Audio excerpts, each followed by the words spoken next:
You meet someone. Nothing about the moment feels chemical. It feels like fate, like timing, like something the universe arranged just for you. But inside your skull, something closer to a hostile takeover is happening. Your brain is being flooded, rewired, and in some ways, temporarily broken. And the strangest part is this. The state you call falling in love looks almost identical, on a brain scan, to a mental illness. Let's start with what you can actually feel. The racing heart, the sweaty palms, the way your thoughts keep circling back to one person no matter how hard you try to focus on anything else. You assume this is romance. It's not, at least not in the way you think. It's chemistry, and it's ancient, and it evolved for reasons that have almost nothing to do with poetry. In the early 2000s, anthropologist Helen Fisher put people who had just fallen in love into an MRI machine. She showed them photos of the person they were obsessed with, then photos of a neutral acquaintance, and watched what happened inside their brains in real time. The results were remarkable. When looking at the face of their new love, a tiny region deep in the brain called the ventral tegmental area lit up like a furnace. This region doesn't handle emotion in the way you'd expect. It's part of the brain's reward circuit, the same machinery that responds to cocaine. Think about that for a second. Not similar to cocaine. The same circuit. Fisher's scans showed activity patterns nearly indistinguishable from addiction. Your brain isn't asking you to love this person. It's rewarding you, chemically, for wanting them. And once that reward circuit switches on, it starts pumping out dopamine, the molecule behind craving, motivation, and obsessive pursuit. That's why you check your phone 40 times waiting for a text. That's why one glance across a room can hijack your whole afternoon. You're not choosing to think about them constantly. Your brain is choosing for you, but dopamine is only the beginning. Because falling in love doesn't just add something to your brain, it subtracts something to. In 1999, Italian psychiatrist Donatella Marazzetti ran an experiment that still surprises people today. She measured serotonin levels in the blood of people who had recently, intensely fallen in love. Then she compared those levels to a group of patients diagnosed with obsessive-compulsive disorder. The results lined up almost perfectly. New lovers had serotonin levels roughly 40% lower than normal, matching the exact depletion seen in OCT patients. Lower serotonin is linked to intrusive, repetitive thoughts. The kind of thoughts that loop on a single subject and refuse to let go.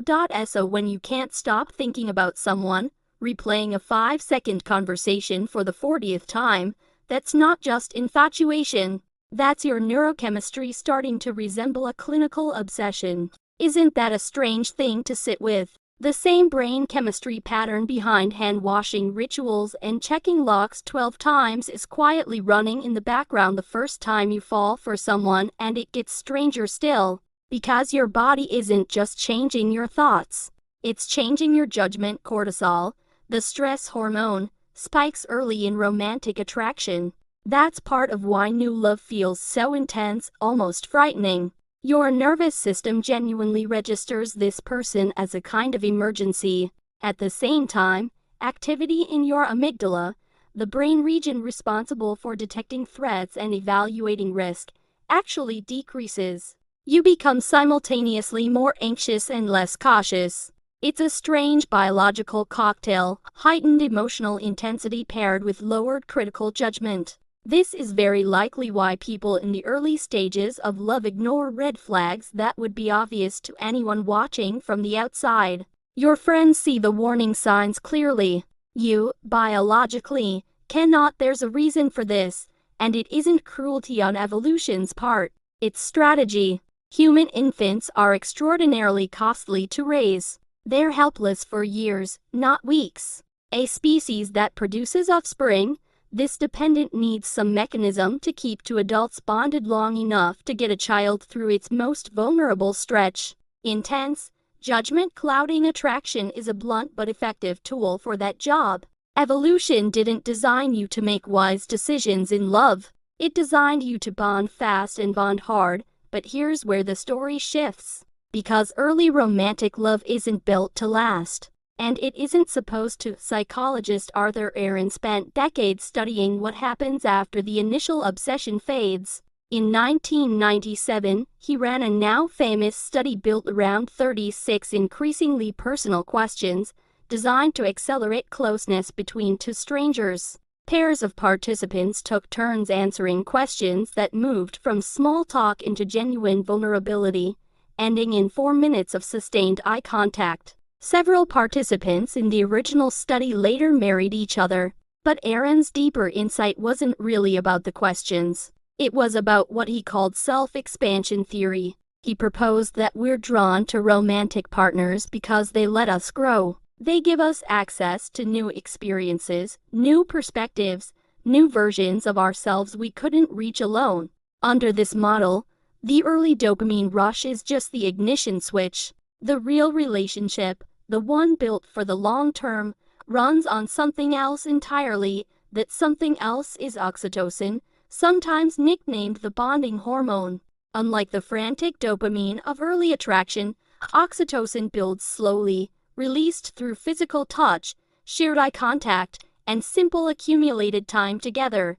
It's the chemistry behind the quieter, steadier kind of love, the kind that doesn't spike your heart rate, but instead makes a person feel like safety. Fisher's later research tracked couples years into relationships and found something telling.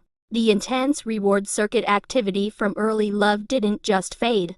In some long-term couples, it was replaced by something calmer but no less powerful, a blend of dopamine and oxytocin activity that looked less like addiction and more like attachment. So here's the real arc your brain goes through. First, dopamine hijacks your reward system, turning a specific person into something your brain treats like a substance. Then serotonin drops, and your thoughts start looping obsessively around them, echoing the biology of oct. Then cortisol spikes, and your amygdala quiets down, which is why judgment blurs exactly when you need it most. And finally, if the relationship survives that chemical storm, oxytocin slowly takes over, transforming a craving into something closer to a home. None of this makes love less real. If anything, it makes it more remarkable. Your body evolved an elaborate, multi-stage chemical process just to convince two separate nervous systems to merge their futures together. It's manipulative in the most literal sense, and also, somehow, one of the most important things your biology ever does. So the next time you meet someone and feel that unmistakable pull, the racing thoughts, the disrupted sleep, the way their name seems to appear in your mind uninvited, you're not simply falling for a person. You're watching an ancient survival mechanism switch on inside your own skull, one hormone at a time, exactly the way it has for every human who has ever loved someone. Before you meet someone. Nothing about the moment feels chemical, but now you know better. It never was fate. It was hundreds of thousands of years of evolution, quietly making sure your species survives one obsession at a time.